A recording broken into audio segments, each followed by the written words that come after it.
आम्ही आलो बाहेर तेव्हा प्रकाश होळकर सर आणि गोसावी सर उभे होतो आणि ते गंमतीनं एक म्हणाले की कवी हा एकच असा आहे, पद असा आहे की कधी कधी माझी होत नाही. आणि किती गमतीच आहे, भारी आहे ना. सगळे रिटायर होतील, कवी रिटायर होत नाही. पण एक गंमत मला सांगायची की काळाच्या ओघात काय होतं की कविता मागे पडते, नव्या कविता, नवे अनुभव नवे होत जातात.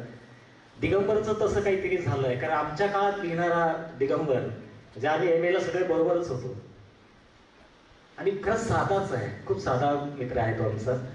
आणि त्या काळात त्याचं पुस्तक खरं तर आमची जेव्हा आली तेव्हा त्याचं यायला हवं होतं.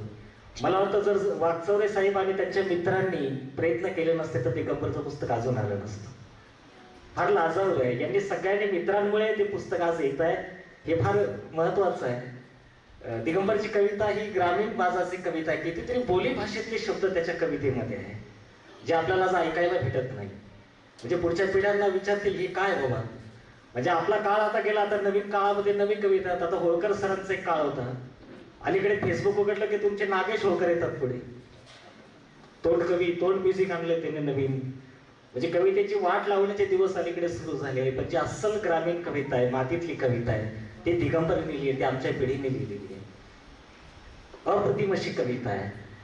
आम्ही कॉलेजला असताना गुरुदेव होता, मी होतो, ऐश्वर्या होता, ही आमची टीम होती, सगळे अरुण होता. आणि ह्या काळामध्ये आमच्या हातामध्ये कुठली पुस्तकं वाचताना तुम्ही पाहिली असेल तर आनंद यादवांचं झोंबी असायचं, धार आणि काठ असायचं, रंगात पठारे सरांचं चित्रमय चतकोर असायचे, हारक कादंबरी असायची, भास्कर चंदनशिव असायचे. हे सगळं आम्ही त्या काळात वाचलेलं. हल्लीची पिढी वाचते की नाही मला माहित नाही. मी नव्या पिढीला विचारलं, अरे आरती प्रभूत मला माहिती का, लोकांना सांगता येत नाही. नव्या पिढीत कुणाचंच बोट वर येत नाही शाळेमध्ये, कॉलेजमध्ये.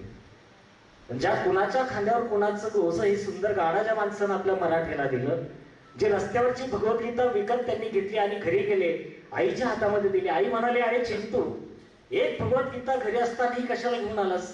तेव्हा आरती प्रभू म्हणाले, आई आज भगवद्गीता रस्त्यावर आली, उद्या मराठी माणूस रस्त्यावर येईल म्हणून मला ती आणावी लागली.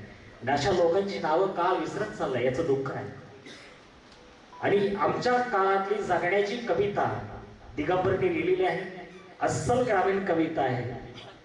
म्हणून त्याच्या कवितेवर प्रेम करणारा एक मोठा वर्ग आहे. मला वाटतं दिगंबरची सच्ची ग्रामीण कविता जिवंत राहील आणि नव्या पिढीला एक वेगळं ती गाईड म्हणून काम करेल की आमचा काळ असा होता बाबा.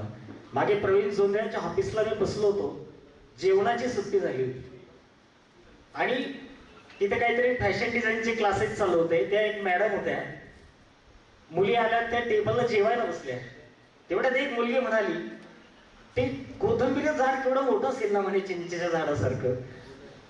मला इकडे हसायला यायला लागलं. म्हटलं यांना कोथिंबीर कुठे ते माहित नाहीये. मग ते त्यांच्या मॅडम म्हणतात, अगं तसं नसतं, ते एकदा उपटलं की त्याचं काम संपलं. शेतकऱ्यांचे जगणं वाचणं काय असतं हे नव्या पिढीला खरंच माहित नाही. मला वाटतं हे पुस्तक जर चांगल्या शिक्षकांनी मुलांना समजून सांगितलं, त्या अभ्यासक्रमात लागलं, शहरामध्ये गेलं तर त्यांना खरी ग्रामीण संस्कृती काय ते कळेल. मी दिगंबरला या निमित्ताने खूप खूप शुभेच्छा देतो. माझ्या मित्राचं पुस्तक यायचा मला खूप आनंद होतोय आणि गंमत गीताचं मुखपृष्ठ करण्याचं भाग्य मला मिळालं. हा एक योगायोग आहे. मागे नांगरलेली सगळी जमीन आहे. आमच्याकडे नांगराचा घाव ज्याचं तसंच त्यांचा शब्द आहे, तर आमच्याकडे घास म्हणतात. घास आपण जेव्हा लोखंड्या नांगर आम्ही चालवलाय 4 बैलाचा आणि आम्ही घास धरायचो नाही का, तसं दिगंबर म्हटलं आणि घाव काय प्रकार आहे, तर ते तसंच तो प्रकार आहे. आमच्याकडचा वेगळा शब्द आहे बोलीमधला, यांच्याकडे वेगळा आहे, पण मजा आहे. गणेश चंदन शिवे आज या निमित्ताने भेटले, रंगनाथ पठारे सर भेटले, सगळेच मंडळी भेटली. चंदन शिवे सरांचं चौरे पिक्चरला माझं गाणं होतं, त्या चित्रपटात त्यांनी गाणं गायलेलं आहे. हा एक योगायोग आहे. सुमित्राव मला खूप दिवसाने भेटले, त्यांच्या पुस्तकांची शब्दालेची कितीतरी मुखपृष्ठ मी केलेली आहे. मला फार आनंद वाटला त्यांना खूप दिवसानंतर भेटून. प्रकाश होळकर सर आणि गोसावी सर तर आम्हाला एम एला शिकवायला होतं. निम्मे लेक्चर आमच्या होळकर सरांच्या घरी व्हायचे. त्या ताई आम्हाला चहा करून द्यायचं, भजे करून द्यायच्या, काय काय खाऊ घातले आम्हाला छान. आणि ते दिवस फार मजेचे होते सगळे. आणि सर बरोबर म्हणाले, ते मागे बसली सगळी टीम आहे, ती सगळी लासलगाव कॉलेजची आहे. म्हणजे कासरे सरांनी हे सगळं घडवलं, हे महत्वाचं आहे. कासरे सर असे फार डेंजर होते हा. म्हणजे एक जरी संस्कृत शब्द तुमच्या कवितेत आला की ते कविताच फेकून द्यायची. मला म्हणजे तू लिहिले वाटत नाही तू लिहिली असं. म्हणजे एकदम बारीक कवितेवर लक्ष असायचं, चांगली वाटली तर त्याचं कौतुक पण ते करायचंय.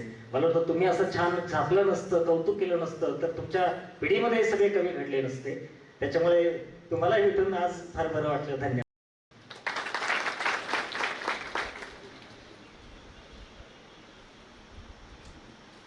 विष्णूने आपलं मनोगत व्यक्त केलेलं आहे. तसं क्रोनॉलॉजी प्रमाणे कात्रे सरांचं नाव